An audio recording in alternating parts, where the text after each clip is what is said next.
Testes de hoje indo à capital federal, a Brasília, ser ou não ser inelegível, eis a questão, e uma tentativa de um projeto que pretende diminuir o tempo de abreviar a anistia para quem foi julgado e punido pela justiça. João Pedro Melo fala desse projeto, como é que está andando, a gente desenvolve depois aqui. Fala, João Pedro.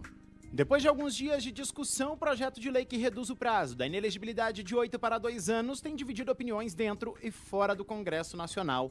A medida pode beneficiar não só o ex-presidente Jair Bolsonaro, mas também outros políticos do campo da direita, mudando um trecho que trata especificamente do período que um político fica inelegível por causa de uma condenação.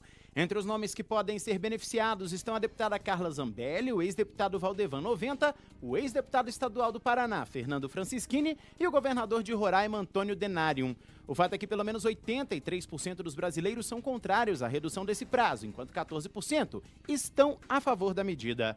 O ex-presidente Jair Bolsonaro aponta que a lei hoje só serve para perseguir políticos da direita e que o ideal seria revogar essa medida. Jair Bolsonaro, qual o crime? Reunir-se com embaixadores? Após o desfile, ocupar um carro de som? A lei da ficha limpa hoje em dia serve apenas para uma coisa, para que se persiga os políticos de direita. Eu sou até radical. O ideal seria revogar essa lei, que assim não vai perseguir mais ninguém. Esses dados foram divulgados pelo Instituto Atlas Intel e também mostram outra informação. 51% dos entrevistados são favoráveis ao projeto que pretende anistiar presos por participação nos atos de 8 de janeiro de 2023, enquanto 49% estão contra esse perdão.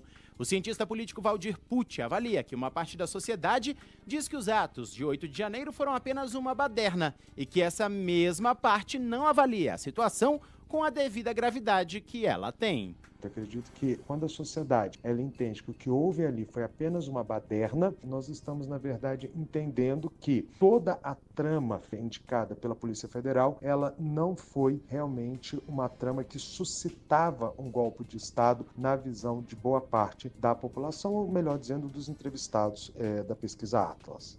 Sobre a lei da ficha limpa, o ex-presidente Jair Bolsonaro está inelegível após o Tribunal Superior Eleitoral considerar que ele cometeu abuso de poder político ao se reunir com embaixadores para atacar o sistema eleitoral brasileiro e ao usar as comemorações da independência como palanque eleitoral.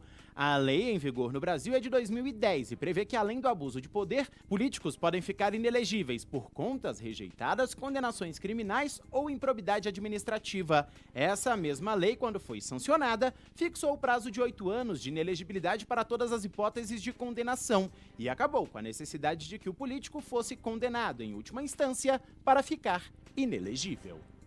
Isso rola em Brasília na mesma semana em que a PGR, todo mundo está dizendo que vai apresentar a denúncia contra o ex-presidente e outros envolvidos naquele processo que lá está encaminhado para a Procuradoria-Geral da República. Tudo acontecendo na mesma semana, e o ponto alto desse projeto é querer reduzir de 8 para 2 anos apenas o período em que o político que fez algum mal feito fica fora da disputa eleitoral, Zaidan.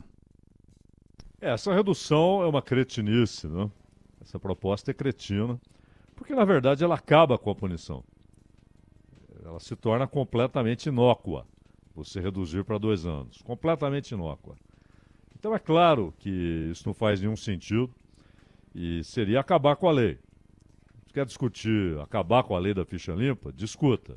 Agora, apresentar essa cretinice de reduzir de 8 para 2 anos, é manter a lei, manter a fantasia de que ela pune sem punir.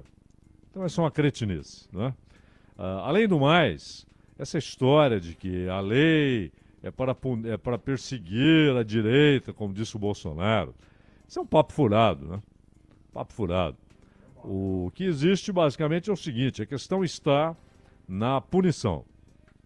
Se há uma punição, é porque houve a conclusão de que ocorreu um delito.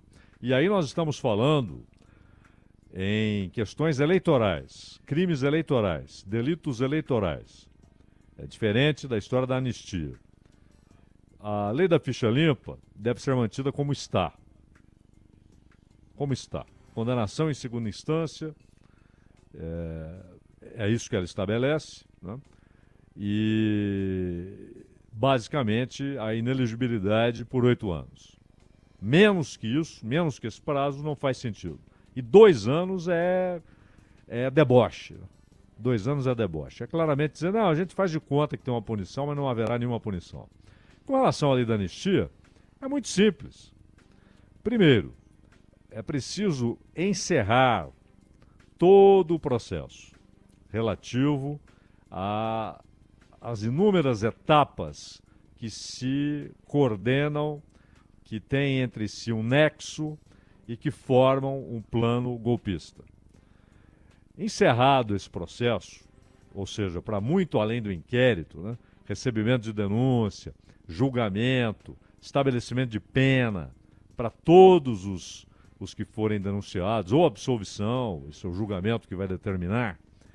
Encerrado tudo isso, aí você pode discutir anistia exclusivamente para os que foram manipulados, enganados e que tiveram uma participação não violenta. Não violenta. Você tem casos assim.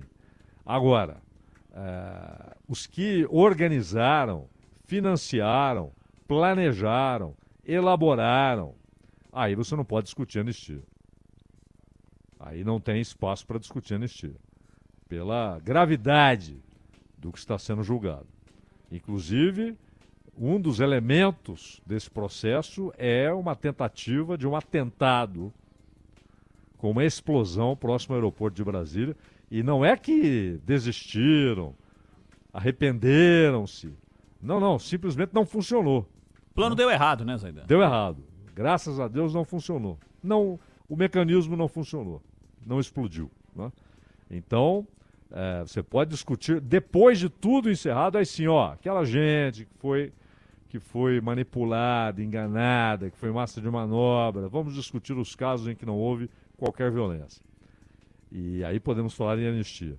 Mas quem organizou, quem planejou, quem elaborou, quem idealizou, não cabe anistia, Ronald.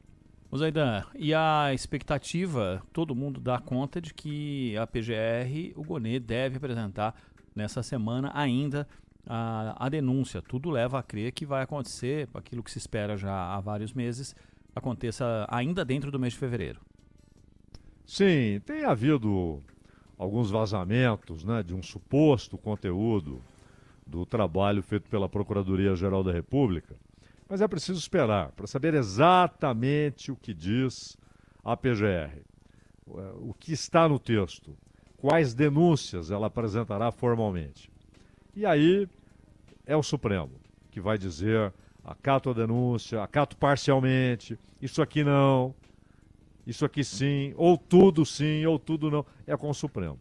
E havendo da parte do Supremo a decisão de acatar algumas denúncias ou todas elas, aí você tem o início do processo e aí aqueles cuja denúncia foi aceita, contra quem foi aceita, eles viram réus e aí você tem todo um processo e aí sim já não é um vazamento, é algo que os ministros têm dito publicamente. Eles querem encerrar esse assunto em 2025.